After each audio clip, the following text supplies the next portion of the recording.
안녕하세요 여러분, 씨앗음입니다. 이번 영상에서는 수능 완성의 5차 실전 모의에 실려있는 작품이죠. 천만리 머나먼 길에라는 평시조 한 수 여러분과 함께 정리해 보도록 하겠습니다. 시는 굉장히 간단하고 단순해요. 선생님이 정리를 할까 말까 망설였는데 정말 또 유명한 작품이거든요. 그래서 혹시라도 모르는 친구들이 있었다면 좀 정리해두고 가면 좋겠다. 기본 작품이니까 라는 생각이 들어서 영상을 좀 찍습니다. 같이 잘 정리해 두고 가시기를 바라겠습니다. 자, 평시조라고 말씀드렸고요. 평시조는 조선 전기, 중기 정도까지 유행했던 양반들의 시가를 이야기하죠. 작가의 이름이 밝혀져 있다라는 건 양반시가라는 의미이기도 하고요. 양반시가에서는 주로 이야기하는 게 관념적인 주제다라고 이야기하잖아요. 뭐 영군이라든지 충이라든지 또는 지조절개라든지 또는 자연 친화라든지 이런 이제 일상생활이랑 우리가 정말 생활하는 건 밥 먹고 일하고 뭐 이러는 게 일상생활이잖아요. 그래서 이 일상생활이랑은 좀 거리가 있다. 그래서 주제를 관념적인 주제라고 이야기하고, 그리고 양반시가에서는 님이라는 단어가 나오면 거의 90% 임금을 상징하거든요. 그래서 요 시가에서 나오는 님 또한 임금을 상징하고 있습니다. 구체적으로는 이 임이 누구냐면 선생님 여기 이미 써놨죠. 단종이에요. 단종. 여러분, 단종이 어떤 임금인지는 알고 계시잖아요. 네, 어린 나이에 왕이 됐고 이 어린 왕이 감당하기에는 너무나 커다란 숙부라는 존재가 있었죠. 누구야? 세종의 야심만만한 아들 수양대군이 삼촌이었단 말이야. 자기 아버지는 병약해서 일찍 돌아가셨고 아버지의 적자, 장자였던 단종이 어린 나이에 왕이 됐는데 수양대군이라는 정말 그 할아버지 이방원을 닮은 아주 야심만만한 그런 인물이 뒤에 있었고, 결국은 그 수양대군이 단종을 치고 왕이 됐고, 그 왕이 바로 세조였었잖아요. 그 단종을 결국은 단종 이제 뒤에서 거의 이제 단종을 허수아비처럼 한 3년 정도를 이렇게 뒤에서 조정을 하다가 결국에는 자기가 왕이 됐단 말이에요. 그리고 자기가 왕이 된 다음에 단종을 강원도 영월로 유배 보냈어요. 근데 그 유배 보낼 때 금부도사가 호위를 하게 되어 있는데, 그 금부도사가 바로 그때 당시 왕방현이었다라는 거예요. 그래서 이 왕방현이 단종을 그 자기가 왕으로 모시던 자신의 주군이죠. 주인. 자신의 주인을 마치 죄수처럼 호송한 거야. 영월까지 호송했고, 그 영월에서 돌아오는 길에 서울로 다시 돌아오는 길에 지은 시조가 이 시조다라고 알려져 있습니다. 이 왕방효는요, 그리고 이제 나중에 세조가 이 단종에게 사약을 내리거든요. 사약을 내려서 사약을 마시고 죽는데, 그 정말 자신의 그 어린 왕에게, 그 유배 가 있는 그 왕에게 사약을 또 가지고 갔던 그 사람 또한 왕방연이었다고 해요. 이 사람이 얼마나 큰 죄책감과 슬픔 속에서 평생을 보냈을지 이런 걸 또 추정하게 만들어주는 시조이기도 한 것 같습니다. 네, 그래서 요 구체적인 내용을 통해서 참 옛날에 이 정치적인 굴곡 그 속에서 살아갔던 양반들도 참 이 인생이 쉽지 않았겠구나 이런 생각이 좀 들잖아요. 네, 이런 것들을 좀 염두에 두면서 작품 감상해 보시면 좋겠습니다. 작품 본문 시작해 보겠습니다. 천만리 머나먼 길에 고운님을 여의없고, 자, 앞부분에 시적 상황 노출됐습니다. 뭐예요 여러분? 사랑하는 님을 여의없고자, 여해다 여러분. 현재는 죽어서 이별할 때 사별하다라는 의미로 쓰이잖아요. 중세 시대에는 이별하다의 의미로 더 많이 사용이 됐습니다. 그래서 여해다라는 단어가 나오면 빨간색 동그라미 별표하시고요. 이별하다의 뜻으로 해석하고 가십니다.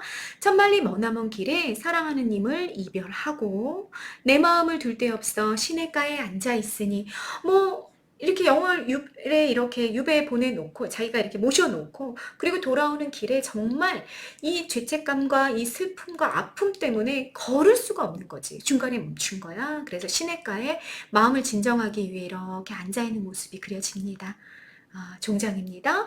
저 물도 안 빨간색 동그라미 별표하시고요. 마음으로 해석되는 단어 참 많이 나와요. 기억하고 가세요. 저 물도 내 마음 같아서 울며 밤길을 내놓다. 자, 여기 내다 별표 하시고요. 정말 반복해서 많이 나오는 단어인 거 아시죠? 살다 지내다로 해석하거나 지나가다로 해석하는 단어. 여기서는 물이 내 마음 같아 울며 밤길 지나가는구나로 해석해야 되는 단어가 된 거죠. 자, 울고 있어, 울고 있어. 누가 울고 있어? 자기가 우는 게 아니래. 물이 울고 있어. 그런데 그 물이 내 마음 같다. 이렇게 얘기하고 있는 중이죠. 됐죠? 그래서 종장에서 화자의 정서가 노출됐습니다. 그래서 이별의 정함, 이별의 슬픔을 드러내고 있는 시 한 수다라는 얘기죠. 자, 초장에서 우리 주목해야 되는 표현은 천만리라는 표현입니다. 이 표현, 님과의 정서적 거리감이 표현된 단어라고 볼 수 있어요. 이런 표현들이 시에서는 대단히 많다라는 거 알 수 있죠, 여러분. 여러분, 서울에서, 한양에서 강원도 영월까지 천리길인지 만리길인지 재봤어? 잴 수 없어요, 여러분. 우리 보통 심리가 4.7km 또는 조선시대 보폭으로 그걸 쟀다 그러는데, 조선시대에 이 심리가 한 리가 정확히 몇 미터인지 몇 킬로미터인지 정확히 모른대요. 그 길이를 재는 자가 없어. 사라지고 없기 때문에 정확히 모르지만 우리가 보통 4.7km 내지 5.7km 정도를 심리라고 본단 말이야. 그러면 천만리라는 거는 어떻게 강원도에서 거리가 그렇게 될 수 있겠어. 이건 과장이고요. 과장이고 그만큼 정서적인 거리감 그리고 상실감, 아픔 이런 것들을 부각하기 위해 사용된 표현이다. 구체적인 수치다라고 여러분들이 읽어내셔야 된다라는 얘기입니다. 이해되셨죠? 단순히 물리적 거리감이라면 가능하지 않다. 그만큼의 정서적인 깊이, 슬픔의 깊이를 드러내는 단어로 정서적인 거리감을 드러내는 단어로 읽어라 라는 이야기 많은 시들에 있기 때문에 여러분 이런 표현들은 주목하고 가셔라 라는 얘기입니다. 표현법에 뭐가 쓰였니? 라고 이야기하면 역시 과장이라고 이야기할 수 있을 것 같고요. 자, 우리가 주목해야 되는 표현 기법은 여기에 다 나왔습니다. 종장이죠. 감정이입 나왔어요, 여러분. 어디? 감정이입 공식, 객관적, 자연물인데 객관적인 자연물은 인간의 정서를 갖고 있을 수가 없단 말이야. 그런데 여기에 화자의 정서를 결합하는 그런 공식 어디 있어? 물이 울며 여기에 나타나 있다라는 얘기고요. 물을 마치 사람처럼 울고 있다라고 얘기했으니까 의인법도 당연히 쓰이게 되는 거야. 감정이입은 의인법이랑 묶여있는 표현법이라는 거 여러분들이 알고 있어야 된다라는 얘기고요.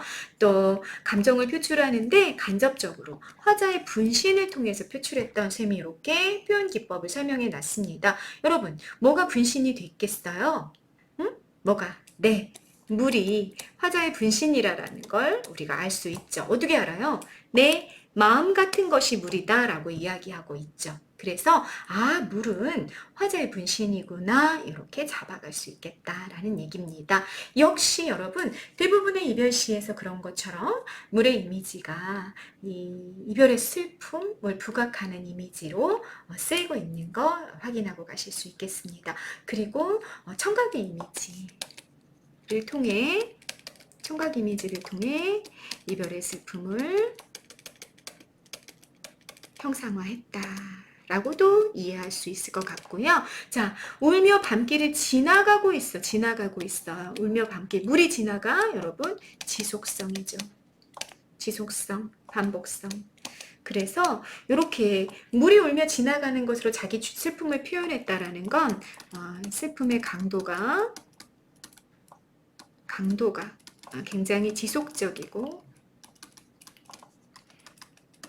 심화되고 있는 것으로 이렇게 읽어갈 수 있겠습니다. 자, 선생님이 시어가 갖고 있는 내포적인 의미를 어떻게 해석하고 있는지를 유념하시는 겁니다. 그래서 이것과 유사한 다른 작품에서 이런 방식의 시어 해석을 자꾸자꾸 써먹는 거, 그게 바로 여러분들의 문해력을 키워줄 수 있을 겁니다.